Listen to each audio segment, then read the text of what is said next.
Cool. Good afternoon, everyone that's managed to join us today. Welcome to Luminosity, hashtag Luminosity, as we're a digital agency. So if you've got any questions as we go through this, feel free to tweet. We've got a couple of people on Twitter to answer any questions, obviously retweet any good stuff and play down any bad stuff. And our @ is @Altair_Media. So the point of Luminosity really is it's kind of a series of events we do, whether it's webinars or video Q&As like this, or whether it's conferences or even the kind of blog on our site really.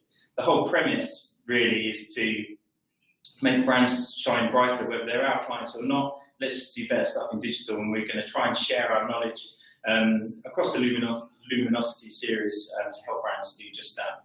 So this live Q&A is around programmatic display media. So I'm David, I'm one of the directors at Altair Media. This is Niall. Niall works at Rocket Fuel. Rocket Fuel are one of the leaders, absolutely. Leaders in the programmatic space, artificial intelligence, and so on and so forth. So in the run-up to this, over the last probably couple of months really, we've been inviting people to give us their questions on programmatic display. The interesting thing for me personally, and well, for Altair really generally, is that all of the questions we got in are very different to what we normally talk about and what the trade press talks about. So it's quite refreshing to see some of the questions that have been emailed in or sent via the site. The questions we're going to go through are real questions by real brands, real people out there that wanted us to answer them. Whether we get through them all is probably pretty unlikely because there were quite a few. But our ambition is that no question goes unanswered. So after this, if we haven't answered your question, the likelihood is it'll be on the site as a direct answer, maybe we write an article about it, or whether it's good enough that we might even do a kind of a spin-off separate event to answer that specific question. As I said, all of the questions have been sent to us, so we haven't actually had any guidance on the questions. We're just going to grab them off the table, kind of a random order, and then when I get the nod that we're running out of time, we finish the Q&A, basically. That's how this works. And the questions are quite interesting because they range in complexity, so we've had absolutely no kind of say over how advanced or how simple they are. So hopefully this kind of strikes a balance with everyone watching. So without further ado, have you got anything else? No, that's all. We'll crack in, I think. Awesome. So I'm going to pick the first question. Oh, and just to say, this probably will last around about half an hour, 45 minutes, and if we do drone on, we'll probably get cut off at 60 minutes anyway. So hopefully it won't take up too much of your time. So the first question. So the first question, I don't know who these are from, but the first question is, how much intervention is recommended? So what my assumption is that how much intervention is recommended when actually going into the algorithms? And I guess quickly I should actually define what we mean by programmatic. So correct me if you feel something else, but from our point of view, programmatic is anything where an algorithm actually starts to take control over the targeting, the buying, and even the message that comes in to make sure it's as personalised as possible, really. Would you agree? Not much description on that one, Dave. It's pretty spot on. Wicked. So how much intervention do we leave it all up to the robots? Do we all leave it up to the AI, or does a human hand need to get involved at some point? This is your gig, so... Yeah, that's right. I suppose it's like most things, it's about striking a balance. Like for us at Rocket Fuel, we are a technology company. So we put a lot of faith in technology to make those targets and make those buying decisions. And that approach has tried to be very, very positive for us for over the last 7 or 8 years of business. And like I said, it's about striking a balance. So in terms of the kind of human intervention, where it's really, really important for us is also, it's pretty kind of two sections. It's pre-campaign, but also in-flight. So pre-campaign with the intervention and the setup is really, really important because the technology needs to guide, needs to kind of aim towards, and it needs to be instructed in the right direction. And once it's instructed in the right way to begin with, then it really can pay dividends in terms of for your advertisers. So what I mean by kind of pre-campaign setup is, making sure the tracking is correctly, is put down correctly, making sure it's tested and tested and tested again. And that is really, really important because all algorithms and ourselves, massively so, we rely on things like pixels. Hugely important for measuring and also optimizing a campaign. So making sure they're correctly deployed, but also there's enough of them deployed across the site to give those algorithms and our algorithm enough data to perform. So in that instance, the intervention of the kind of human hand, I suppose, is really, really important. Now, in flight, if you look at a very traditional way of buying media, it's very prescriptive in how people bought media. And I'll say this was wrong. It worked for many, many years. But we would argue this prescriptive approach, and this is very much on direct response advertising, and brand is a different conversation, but if you look at a very prescriptive approach to targeting, we feel that's not the optimal way to target your media. So it's very assumptive, okay? People are making assumptions that the audience who buy or use their service is a certain audience.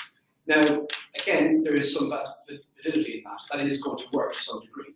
And what we would argue is that machines and our algorithm, or artificial intelligence, is very, very good at picking up other signals, other buying signals of us users that a human might think are the most natural thing. And so that level of intervention there, it's kind of, like I said, it's a balancing act. But for us, we leave the bulk of the targeting, the bulk of the optimizations down to the algorithm.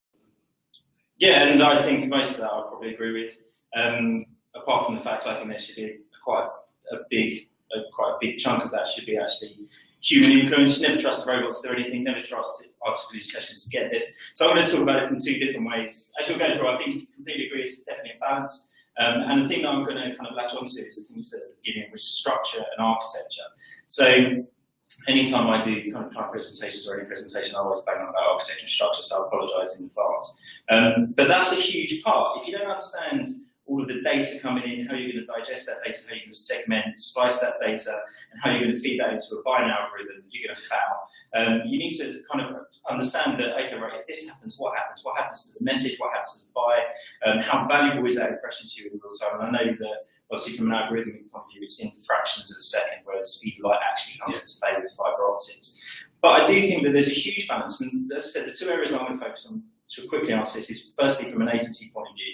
The thing that really winds me up from an agency point of view is the fact that you get kind of media buyers, so not the word planner, media buyers, and they normally kind of pick two or three, and you probably get quite around like this, you pick 2 or 3 networks and just see what works. You give them a couple of weeks or a few days, see if it works, switch off if it doesn't. It's like Russian roulette media buying. There's no thought put into it, throw enough money, see what sticks, and then carry on with that. Rather than understanding what works and more importantly what doesn't work, should you be buying this impression, or more importantly, should you not be? So I think from an agency point of view, there's a lot of work, there's a lot of laziness that goes on. But also from an overall point of view, if you don't do that architecture, if you don't understand, you have to give the algorithm a chance to kind of get some knowledge, get some learnings, but you really need to start to put some hygiene stuff over the top, like what's your viewability, what should that target be? Just because your ads are right at the top and you get a high viewability score doesn't mean that's a good thing, because a lot of people ignore the leaderboards at the top of the page, so it's viewed, but no one cares because your ad line is. So you need to start to take all of these into account. So aiming for 100% viewability isn't really going to work. Frequency is another one. You've got all of these retargeting things out there that just stalk people, bludgeon them until they buy something. It's a disgrace, and you should stop doing that. So frequency should be controlled, should be down to an algorithm. So you've got all of these kind of quality hygiene approaches that need to be overlaid. So if you don't have the human hand over the top, it will go massively pear-shaped. I'm going to pick you up on one point. Next question. Now I'm going to pick you up on one point. And the frequency is a really interesting one. So the way our algorithm works is looking at millions of features about each individual ad impression. And the frequency is one of those. And the problem I have sometimes with frequency caps is it's assuming you need the same amount of ads per person to convert them, which we all know is not true. Now, for example, you might have a frequency cap of 5 per person. Okay, I might need 6 ads to convert. Dave might need 4. So they're still the same 10 ads, but I needed 6 of them. Dave's only needed 4 of them. So if you were to apply a hard frequency cap of 5, for argument's sake, you would have converted me. Now, you're still only using 5 ads per person on average. So it comes back to that balancing act. What we suggested when we work with Dave is, to begin with, let our system decide the appropriate frequency per user. Now, we are very, very low on frequency. We want to get, we're a prospecting first company. As much reach and new users to the phone as possible. So again, it goes back to that balancing. Let the tech find its feet first, and then, if needed, we can, pull some levers. But there's also a downside to that, because I completely agree to a point on that. But the big downside I see on that is that until you guys or ad servers or the ad verification tools out there can actually tell us of that frequency, of those 6 impressions, how many of them are actually seen or viewed. Okay. Because at the moment, you could have 10 ads and all of which were viewed. Yeah. Or you could have 10 ads but only 1 was viewed. Yeah. And until we understand that, that's kind of an irrelevant argument. You can't really. It's true. I think the viewability is an interesting one because, again, it's an industry thing we need to get in line with. Because right now, the IB have one measurement, some ad servers have a different measurement, some companies have another measurement again. So until all of us, whether it be ad servers, advertisers, tech companies like ourselves, agencies, all get aligned on that point of what is a view and impression, and again, like you said, should we operate towards certain levels of viewability? Yeah. Once we're aligned, then we can then hold that for 1 second. Well, that's the IB standard at the moment. Yeah, exactly. Always go further. Anyway, we're clearly going to go to the next question. So, the next question. How does data get cleaned? So, I might actually kick off with that with what we do. So, the reason that I think it is probably more relevant for us. So, how does data get cleaned? So, before it goes into this algorithmic process, how do you make sure the data is cleaned? So, brilliant stuff in, brilliant stuff out, rather than rubbish stuff in, rubbish stuff out. So I guess, I mean, you might have some stuff to add about how you might bring third parties like Luminosity, Altair, all those type of things into a buy, and how they potentially clean. I'm not sure, but I think it's down to the agency, down to the clients, down to the actual tracking that's put on the site in the first place. That if you start putting basket pixels on conversion pages or homepage pixels on random product pages, of course it's just not going to work. So I think it's all down to the setup and structure. And again, if you do the architecture, do the planning stuff up front, you can test all of this stuff out, look at the viable impressions and the viable volumes coming through. Because you also need not only clean data, but you need enough the volume of data to actually make a decision that isn't knee-jerk for a start, really. So I think how the data get cleaned, it's down to the practicality of copying and pasting those pixels and putting them in the right place would be the vast majority of it, I would argue. And then you've got other things such as first-party data, the client cleansing CRM data. It's down to you guys how you want to cleanse that, make sure it's up to date, how up to date are the emails, how can we use those emails to other buyers, Facebook, Twitter, customer audiences, or Google doing now. So. No, I think Dave, you've covered off most. I think again it goes back to that structure and architecture we touched on in the first question, that correct setup in pixels. So for us, Rockfield is very much it's a big data engine. Now the fuel engine, as we said, is data. So in the form of pixels. So we have these conversations a lot of work with advertisers. You know, my site currently gets 5 conversions a day, and I want you to deliver 100. Well, unfortunately, that's not going to happen. Right? For a system like ourselves, we need some, we call it organic traffic coming to the site. So why is that important? It just gives us something to learn from. So we can see, okay, these are the users currently engaging with the site. We use what we call act-like methodology. And simply, the most simple form is, let's go find more people who behave like these currently logging the site. So if there's very, very little traffic, or more importantly, conversions really happening on the site, it can be difficult for a system like ourselves to learn from that traffic. So we're all about learning and scaling, but we need something to learn from to begin with. So again, it goes back to that architecture and structure. Yeah, and I think the architecture, there's also some limitations actually to consider that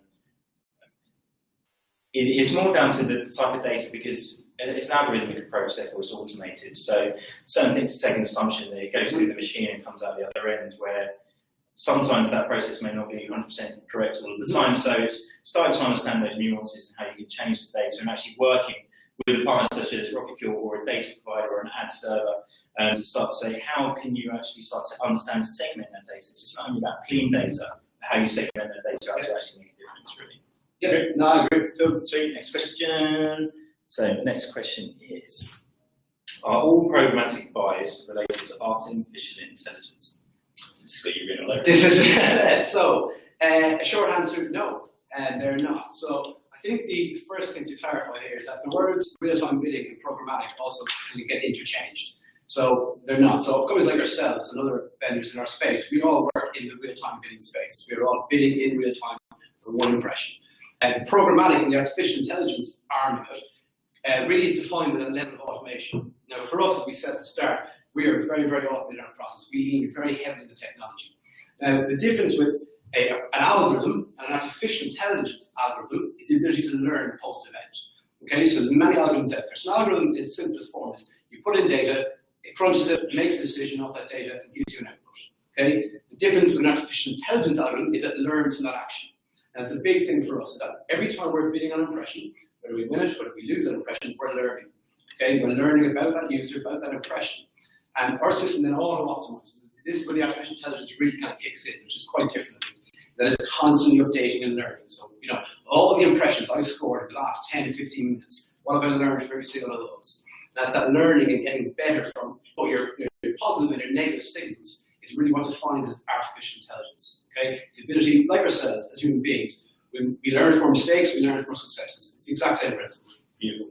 The only thing I'd add to that is it just goes back to, I think, the first question around about the human hand. You need to make sure the artificial intelligence is actually going in a way that you actually want it to go, really. And I'm just going to quickly do something quickly. There you go. So it's actually going in the right direction because you don't want to be put into a situation where the artificial intelligence is thinking it's being intelligent and whacking off in a different tangent. Yeah, fair enough. And that's why you need a stronger balance. So even before, even after the architecture structure bit, once something goes live, constantly reappraise it, because your customer and consumer base is always going to be changing, and you need to make sure the AI is actually keeping up with that changes. That's the way they try to I like that point you made here. Your audience is always changing.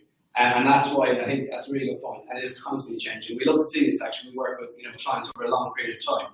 We pull some insights to those guys. Their audience can change drastically over even a monthly, even a weekly basis. Depending on the sale on, for example, your audience can change very, very quickly. And again, that's what's really good with the artificial intelligence. It's constantly learning from those signals. So when it sees that audience change, that message needs to set out change, it can react very, very quickly, which is nice. Cool. Next question? No, go for it. What is the difference? Oh, actually, this probably is quite similar to what we just talked about a bit. But what is the difference between programmatic versus a traditional network buy? Yeah, do you want to kick off that one? Yeah, okay, so if we look at a traditional network buy, so again, what defines a programmatic buy is that buying of one impression in that real-time bidding space. Now, a network buy is not real-time in a lot of instances. So, traditionally how networks would work is that they would pre-buy inventory from the large publishers, or from large potentially mid and small publishers who weren't selling out their inventory directly. They then would segment that audience up, and then they'd pre-sell it on. So in fact, it's quite different, to be honest, because there's very little real time about it. It's very much predetermined and pre-bought inventory, which is then segmented based on some loose, sometimes very defined characteristics, but very often some loose characteristics, and parceled up into nice niche segments and sold on. Yeah, and those sort of things still work. Yeah. It's not all about programmatic. Absolutely. I think those contextual buys and the behavioural buys are really important. And there are overlaps in terms of the hygiene you need to think about in terms of viewability, brand safety, cluttered content, and all those type of things. But yeah, I do think both of them have their role, but they are two very different things. Yeah, I think I agree with Dave on that as well. But from my side of things, programmatic, it doesn't necessarily is the answer for absolutely every advertiser and every single campaign. It's why we advertisers work with like Dave here at Altair is to strike that balance, to make sure across your media plan you are giving value to advertisers and you're hitting all the objectives. And we're absolutely amazing. Well, it's that. Next question. And humble as well. Well, next question. Actually, this is going on a bit of a trend. Actually, it's quite interesting. So beyond Google AdWords and Google Display Network, do I really need programmatic? You do. Yeah. No, you do. So it's interesting, really. So I think the Google Ad Network is interesting. It's kind of like first step forays into display advertising. And display advertising is quite difficult to make work, to be honest, because even if it looks like it works, you need to understand cookie floods in and all of those type of things. But really, it's quite Google Ad Network, Google Display Network. It's actually quite a nice way to do contextual buys, maybe a bit of demographic, but only if someone's signed in. So there are limitations there. But what we're talking about here is more around how can you not necessarily scale, because this will work for niche products, niche brands, and specific types of target audiences. But I do think that they're two very different things. So I think something like Google Display Network is similar, where you put a bid in, or a CPM or CPC, contextually based or behavioural based. Whereas again, you've got the programmatic side, the algorithm kicks in. Huge amounts more data can be absorbed into that to make a real decision in real time, and you can start to guide the artificial intelligence. Whereas I think the GDN is quite a nice first step into display, because you can do some kind of changes, testing from creative copies and so on and so forth. But it's much more manual and basic, I guess. Yeah, I think it ties back into the first, clues in the title. Google Display Network is still a network buy, so it has those limitations we discussed in the previous question. Now, I think Dave's touched on a good point. It is a first time entry point for many people into display. And I think you've also touched on an interesting point that, programmatic display doesn't necessarily work for everyone straight away. And I think, myself working at Blockview, quite often actually, we say no to business. We say, right now, this isn't what you need as a business. And you'll try to push them somewhere else, because I think it's important that they know the role it's playing. And again, this goes back to the kind of balance of your kind of marketing mix. You need to know the role it's playing with your search. How is it affecting your PPC? How is it affecting your other channels? And that's an interesting point as well, to make sure it's tied in together. I think the limitations simply lie, again, it is around scale. Scale is a problem with GDN. And again, it goes back to that similar question, the previous kind of question around the limitations in that very segmented and targeted approach. It doesn't limit scale over time. Yeah, and I guess the other thing to consider as well is around how you kind of change your creative accordingly based on real-time data. So that, and again, making sure that you've got that kind of balance between artificial intelligence, the human person, so you're actually striking these things off. But the one thing I would say across, actually this question specifically, because we talked about GDO being quite a nice entry into the display market, programmatic is not advanced, it's not hugely complex, it's just logical more than anything else. So hopefully as we go through this, we're actually demystifying some of it, because it's actually pretty straightforward. You've got a person, what data can you overlay to make sure they're the right person? How can you learn and constantly try and improve the artificial intelligence to make that work? How can you put hygiene over there to make sure you're not in the wrong place, your ads are viewed and it's actually good? Just think about it logically, think about the setup. It's like an if-then statement in old school computing, is that if this happens, then you want to do this. So therefore, what message you want to put in? Do you actually want to buy this? How eager are you to buy this? And what level of CPM you actually want to go to on this? Very good. So to put it into logic. Yeah, absolutely. Next question. This is cool. How does it work from a brand versus a direct response point of view? Can we go? There you go. I like this one actually. So for the programmatic, it's bulk has been around for the past probably 6-7 years. It's a relatively new industry, and in the main, it's been very much direct response focused. And still for us, the business rock field, direct response makes up a large portion of our revenue. What I really like about this question actually is the potential within brand and programmatic. And for a long time, in digital brand, what do people classify as a brand? They want to be seen on a certain site. They want a big homepage takeover, and that's all fine. That's what happens. There's nothing wrong with that. But for us, what we always like is to make something measurable. Okay, when we can measure, at the end of the day, brand advertising, people spend an awful lot of money on it. So you want to see, is that working for my brand? Now the conversation, when I say measurable, those metrics need to change. It no longer becomes a CPA or a ROI conversation. But there's a load of tools out there that we can use ourselves in conjunction with third partners. We all know, the Nielsen's, the Comscores, as well, the big kind of verification vendors. So that conversation then shifts from, before it was I spent £1, how many pounds I got back? Now the conversation goes, I spent £1, but what was my engagement rate? What was my in-target rate for my video campaign? What was my purchase intent? Can we show a measurable uplift in that? And we can. And I think that's a really, really nice thing. For long-term advertising as a whole, brand was quite a loose term. It was, splash a lot of cash out there with kind of hope for the best. Whereas the joy of something like ourselves and programmatic and the online space, that everything now is measurable and trackable. So let's keep it measurable, like we do for direct response. Let's change those metrics to different brand-oriented metrics. So I think that's really for us as a business. We're seeing a lot more of these kind of campaigns happening. I think the industry as a whole is moving this way. Things like P2Ps, private marketplaces, are really interesting. So you can still have those premium, in inverted commas, premium placements that advertisers want. Have them optimized in a programmatic fashion, which I think is really, really nice. And again, something we're doing a lot more as a business, and I can see the industry moving that way much more as well, which is quite cool. Yeah, I think this is actually a great question. I think it's a huge challenge at the moment for the industry as a whole, in my opinion, because programmatic, I'm sure you might be saying, is that regardless of the media partner you want to go with to buy the inventory, secure the inventory, it's born out of a very direct response pool, if you like. So this is kind of their background, this is how the technology, this is how the algorithms have actually been developed.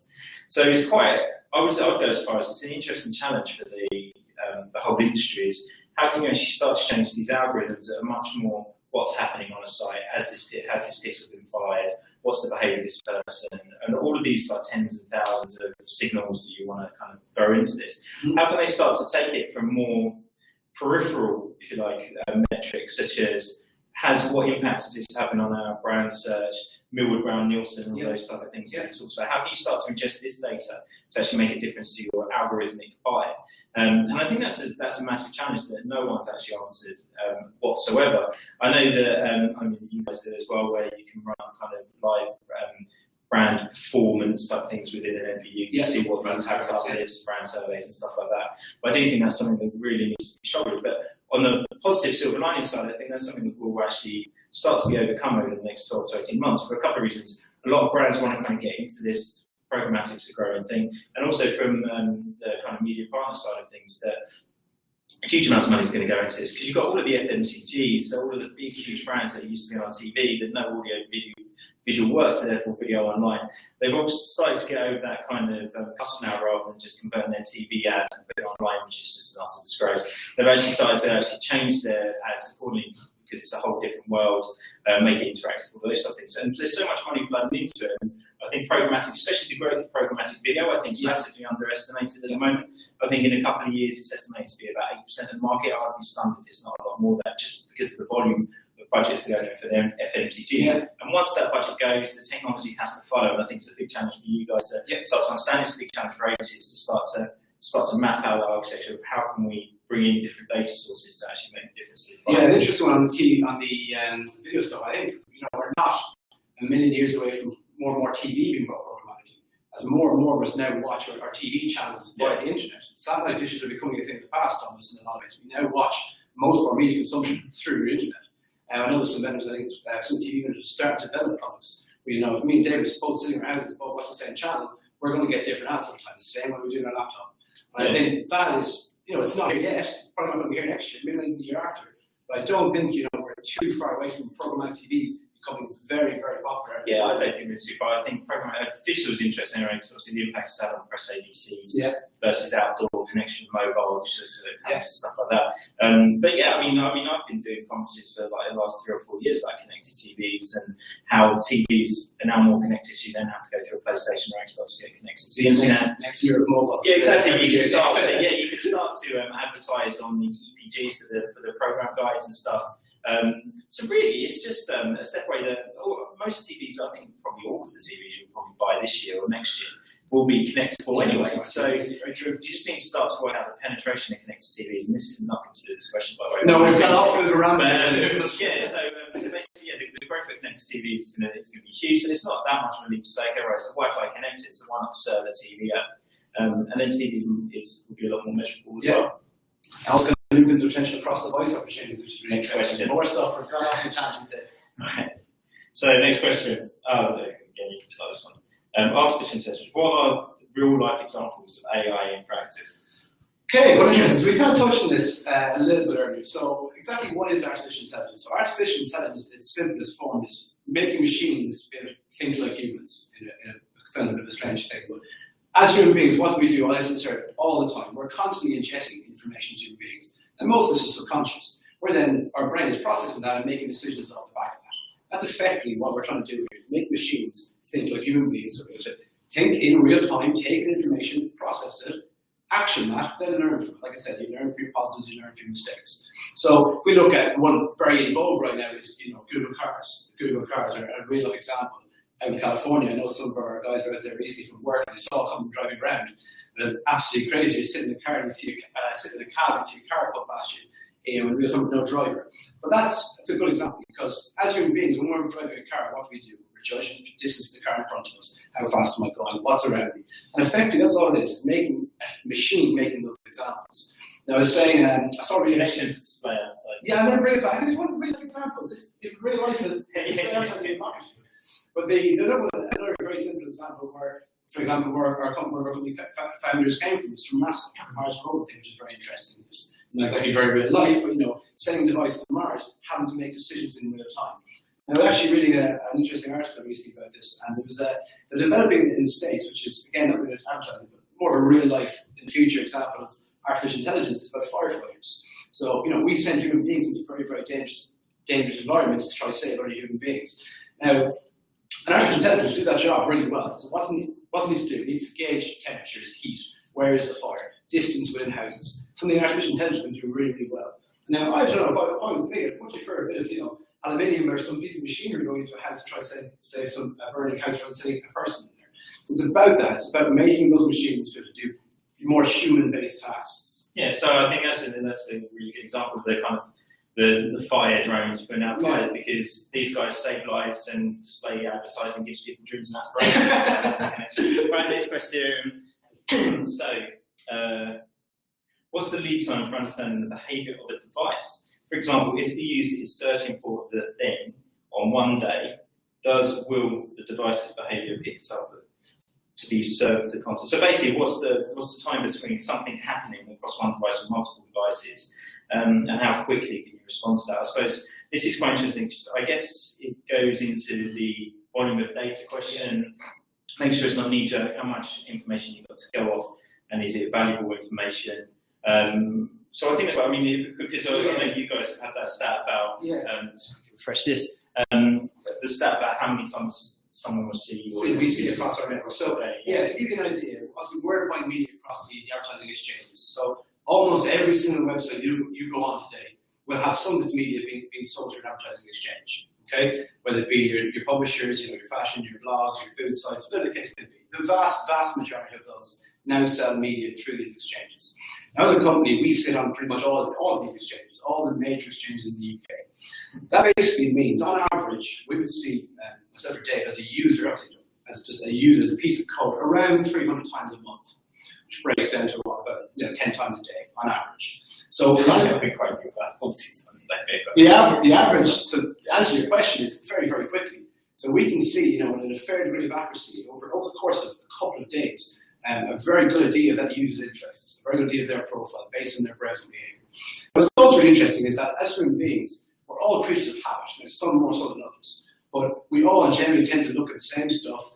I look at, I go to work in the morning, log into emails, check the Irish Times, check Facebook, check a few bits, go about my working day. Maybe at lunchtime, I like to cook, so maybe go on BBC Good Food, get a recipe for the evening. Again, have a quick peek at the Irish Times, do the World Cup, it's very busy. So my browsing behavior doesn't really change that much over time. And again, that kind of habit allows us to get a very accurate idea of your buying behavior very, very quickly. Yeah, and I'd go back to what I always bang about architecture structure. So if you've done that all that kind of structure piece up front, you can start to understand your expectations. So one of the things that, without going too much of a tangent, a lot of people miss, a lot of marketers and huge amounts of agencies and stuff within agencies, is that kind of, what do you actually expect someone to do when they actually see your ad? So what, not only a metric, what's their expectation, what's their reaction going to be? And I think if you kind of set yourself up, the architecture structure, properly and accordingly within these, you can start to do hypothesis tests that you can actually start to bring to bear experience, understanding this is the effect that I actually think is going to happen because this is my expectation of what I need to happen. And if you start doing those, you can actually start doing more hypothesis testing to see how much volume of data do you actually need, how close to accurate is your instinct and is the experience. And once you've actually got a solid foundation and the architecture we keep talking about set up, you can actually do some really quick kind of fleet of foot type of decisions based on that as well, which is quite cool. And I think as well, the proliferation of devices in the world these days. Now, I'm not that tech savvy. I have a phone and a work laptop and a personal laptop. Very often people have at least one mobile, their laptop, a tablet. We talk about TVs getting connected. As more and more of these touch points get out of this mix, and these touch points can be connected, which comes that ourselves are bringing to market now in terms of these multiple touch points. That kind of visibility is only going to improve. Yeah, and the inference to say that if you see someone on mobile, exactly. You can start to infer that they may well be the same person. Exactly. Then obviously that cross-device thing kind of kicks in as well, and you hit signals much quicker to the more of them, and you make quicker decisions. Exactly. Next question. Spot on. Next question. Can a programmatic really be valuable for B2B and intermediated businesses? Should I go? Yeah. No, that's the answer. Yeah, it can be. So can programmatic really be valuable for B2B? Yeah, absolutely. I think I might know who actually wrote this question. So yeah, I think it definitely can be. It's interesting really because it's all about kind of understanding a kind of an audience segment, if you like. So if you want to do a really basic view of this, that if you manage to get someone on your website and you can understand that they are a type of person. So if this is the person, I think embrace it. If you know they're a wealth manager versus an independent financial advisor versus a private investor, could you ask them some questions when they arrive on your site? Obviously, your volume is going to be really, really low, but you can actually start to build these volumes and accumulate the volumes over time. You can back them up with things like email sends and different channels and stuff like that, and you can start to build that cookie pool over time. And I guess, yeah, you definitely can because you can do that one in a really basic way. Obviously, your audience kind of pool will be quite low, so it'll be quite difficult for anybody to kind of try to not only find them, but then ascertain whether you should serve that impression now. Is this the right time to do it? So, but as long as you know the kind of impact on your cost per thousand that's going to have, I think that's actually more than doable, because if you've got a really niche audience and you don't mind paying a high CPM to get to them, then it's more than possible. I think it's about, again, structure architecture, but it's all about how you segment, slice and dice with this data to make a difference there. And you can use experiment, you can use programmatic to distribute content, You can do it for brand activity. You can do sequential, so they've now seen, if you're a new brand, for example, they now know about you, so therefore a few kind of impressions down the line, you can serve something a bit more punchy, more call to action. You can drop in content, download white papers, all these type of things. So you can do all of these things within the format and the placement itself. So it's just a matter of building up and accumulating that data over time, really, and refreshing it and refining it and building on it. Yeah, I think it's a good point to that. I think B2B can be somewhat challenging, as Dave touched on. There is obviously kind of sometimes data limitations.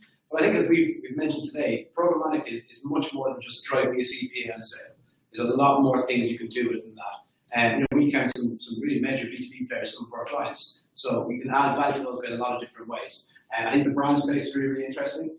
And there's a lot we can do there. Again, I think P&Bs, we want to get those trade press. So if you look private marketplace, to beg your pardon. So if you look at things like, you're a accounting software company, for argument's sake, you want to reach, the financial directors. You want to reach those guys who make financial decisions. They read certain types of content. They consume certain types of media, and they can never reach to the programmatic way.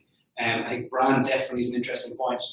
Some very kind of traffic driving exercise can be good. There is different things you can do with programmatic rather than just, like I said, drive me low CPA, give me the best ROI in sales. So in short, there's definitely lots you can do with programmatic. It's just set up, understanding the message, what you actually want to do, and what you can try. So definitely. Next question. Time check. We managed to get past the half hour. How can I ensure my content is not seen against the rival brand? Love that. Do you want me to go first? You go first. I think that's a brilliant question. Again,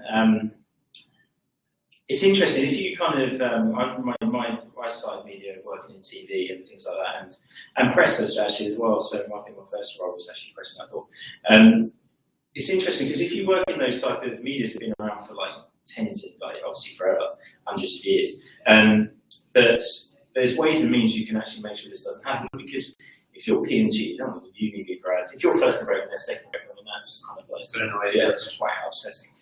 Similarly, if you press, if you've got the right hand side, the next right hand side is one of your competitors. So there's definitely ways and means and cross checking and compensation and consequences if it happens in other media, but it doesn't really happen in digital so much. We're talking about display advertising anyway, because it's very difficult because you might have multiple. So if you've got the Times, for example, when their homepage loads up, they've just sold the impressions. They might have sold it on. If there's 3 ads, that could mean 3 different ad exchanges it's been bought on, 3 different brands, 3 different ad servers, buying this in real time. It's been extraordinary. I'm very wrong, but I actually had this question in my mind a weeks back. So I did ask them in our supply team. So the answer is we don't know actually. There is no clear-cut way because, first of all, as Dave said, it's controlled mainly by the ad exchanges. And the problem with the situation as it is that when those ad impressions go for auction, they load almost simultaneously. You're talking milliseconds here. So to protect against, a Ford ad sitting next to a Volkswagen ad, or whatever the case may be, I don't have an answer for you. Outside programmatic is definitely, so it's not just all the digital. Outside, if you buy an advertorial, you can make sure you're competitive like the NPU next to it and stuff, and share of voices and things like that. But programmatic is going to be extremely different. Again, as with the kind of brand challenge where most partners are actually born out of the VR kind of area, the similar kind of things can come up. The more brand activities get more money, the more upset, shall we say, brand advertising be for being brand. If you're buying across, if you are buying across a set ring of sites with a private marketplace, there probably is some controls you can make. It's probably slightly more control than you're responsible. Yeah, you're correct. It's quite a tricky one. Okay. Next question. What's the time? So we are 40 minutes in. So should we make this the last one? So take everyone's time. As I said, before I read this question, so if anybody, there's huge amounts of questions left in now. I've actually accidentally thrown some of the questions back in the hat, so hopefully this doesn't double up. But we'll answer all the questions. There'll be articles on the site. We might do some different events. So our ambition is that no question goes unanswered. So if your question has been answered, unlucky, it was all pick it out of the hat stuff, really. So the last question, how do we ensure brand integrity and beyond? So how do we ensure brand integrity above and beyond restricting programmatic buying to brand safe sites? Good question. That's pretty straightforward as well. I think having your brand integrity above and beyond restricted programs and process. So, there's lots of technology out there that you can actually buy in. So, I mean, I'm sure you'll talk about what Rocketfuel has in terms of internal processes and proprietary tools and stuff. But you've got things like integral signs, double verify, all of these guys that you can actually make sure that you've got blacklists and whitelists. And so we talked actually the question before about if your brand shows up with a competitive brand. Obviously, it's very difficult to do something about that, but if your brand's showing up on a dodgy site, there's huge amounts you can do about that. And I will go through them in the kind of tiered order. The last gasp that you can do is just leave the ad blank. And that's where something like a double verify can come in and just say, you're not serving this ad, this is completely inappropriate, it's never going to happen. So that's your kind of, you can have that kind of safety net right at the end. Then you've actually got the auditing side of things. So when we work with programmatic partners such as Rocketfuel, one of the things that we always do is understand what their processes are, how they actually get a tech brand, because we don't want to give a load of our kind of clients' money over to someone and they're just going to just pump it out. We have no idea. Completely get that you need a certain amount of black box because it's algorithmic. You can't just go and say, I want these sites unless it's a private marketplace. Yeah. So understanding the levels they go to, and kind of taking with a pinch of salt. Actually, this is going to be relatively controversial. I don't know if I've got anybody from Double Verify or Integral Science or on this first script. So basically, it's interesting because you always see these things mainly in the Daily Mail, but the last one I saw was on the Sun, where they see household brands on dodgy sites and so on and so forth. Now you have to take a lot of this with a relative pinch of salt because you never want your brand there, so you need to have all of these things in place. Safety nets in place to make sure that never happens. The controversial thing is that you know that the guys who are putting out these press releases to kind of mix it up. You know if a specific media partner's name is recommended in that, they've annoyed someone in the industry somewhere by not giving them a contract. So most of it's true, but the scaremongery is massively out of proportion. There's so many things you can stop it doing that we've been at conferences where people just talk utter rubbish. Because they've got vested interests, they've got things they want to protect, they're more likely than not to be traditional media owners that don't know what they're talking about. So yeah, it does happen, and there's huge amounts of things you need to do to make sure it doesn't happen. And if it still does happen, then it's a problem, but you can minimise it down to an absolute fraction without having to worry about any of these things by having sensible things like double verify integral science on board, by making sure you audit the correct partners, you've got the hygiene stuff over the top, you're protecting against click forward and impression forward and all of these stuff things, which are all more than doable. So you can completely minimise your risk, really. So I think most of the stuff out there is scaremongering, so just don't listen to it, it's just utter rubbish. Yeah, I think absolutely, and you summed it up very, very well. I think for us it is a massive area of focus. We are, the whole team of people dedicated to this issue in the States to make sure we are 100% on top of it. There's a huge amount of systems we put in place, but at the time of the bid, in terms of global blacklist, our system is constantly scanning the URLs. To give you an idea, when we get that bid request, it tells us the page where that has to be served. So we scan that, okay? So if it's on the blacklist, more than 50,000 sites, don't go near it, okay? That's then also scanned for keywords. So if that URL contains anything remotely we think might even be a little bit dodgy, don't go near it. Okay. Now, there's the other occasion where somebody might sneak through the first value because people, particularly in the torrents world, are getting very, very clever at masking URLs. What they mean is they'll go down as, fun day out for the family.com, and in fact, it's something, quite dodgy. And what happens then, which is our second layer of brand safety for us, is that before we even think of serving the ad, so we've won the impression, we get there, before we serve that ad, that page is scanned. Okay, so it's scanned again for keywords on the page before we serve the ad. And then, like Dave said, if we get through, we serve a blank ad. And the thing is, which is nice, is the exchange should never let that get through to us. So if that happens, we obviously report that back in real time. That URL is then blocked, but also that money is refunded to us until your advertisers. Yes. So any impression that potentially snuck through any layer of safety is refunded and put back to the advertisers. Oh. And Dave said it's dead right. I'm sorry, a huge amount of it is scaremongering. And it is, I agree with Dave fully at that point. I'm going to massage the shop. I don't know how many people are Rocketfuel on this though, but we're going to go off piece. So if you, so one of the interesting things, you've got like double verified science and stuff. Your Rocketfuel, you do a great job in terms of auditing and all the stuff that kind of goes through. Do you think exchanges actually do anywhere near enough to pull their weight on this stuff? Yeah, absolutely. I think absolutely. It's in no one's interest for content to be served anywhere inappropriate. So I don't think any party really benefits from this. Yeah. And because companies like ourselves and the providers are constantly providing feedback to the exchanges. So I think all of us in this space, whether it be the advertiser, the agency, and the tech company, want our ads in brand safe environments to achieve performance for our clients. And also, one of the other benefits, I'd say, because we're talking about programmatic, algorithmic approach versus buying media through a network, for example.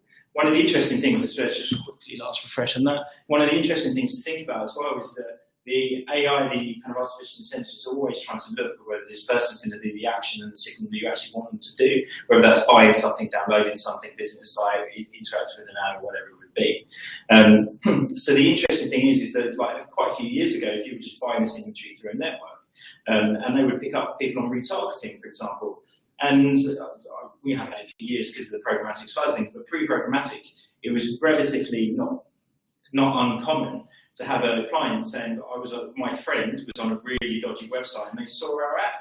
Because what the technology was doing was just pure retargeting. They didn't care about the environment, they didn't care about the clutter of the other ads on there, they weren't really fussed about the contextual fit, they weren't really fussed about behavior, they just knew this person had been on site, let's serve them another ad.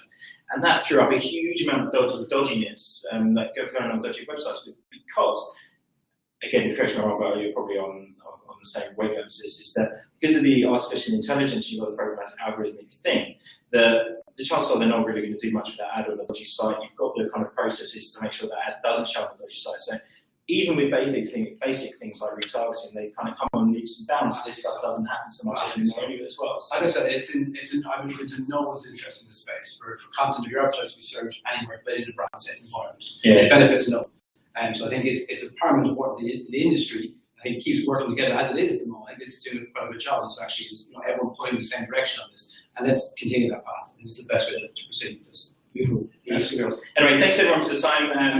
As I said, we're going to try and answer all of the other questions, articles, events, all of those sort of things. Any further questions, feel free to email them in. Go to our site, altair-media.com, go to the Luminosity section or contact section. Feel free just to email us stuff if you want us to answer any questions specific to you. You can tweet Luminosity, digital hashtags. So give us a shout if there's anything else that you wanted to cover or you felt we didn't answer a question specifically. If these are any of your questions, thank you very much. And thanks very much. Have a fantastic afternoon. Cheers. Bye-bye.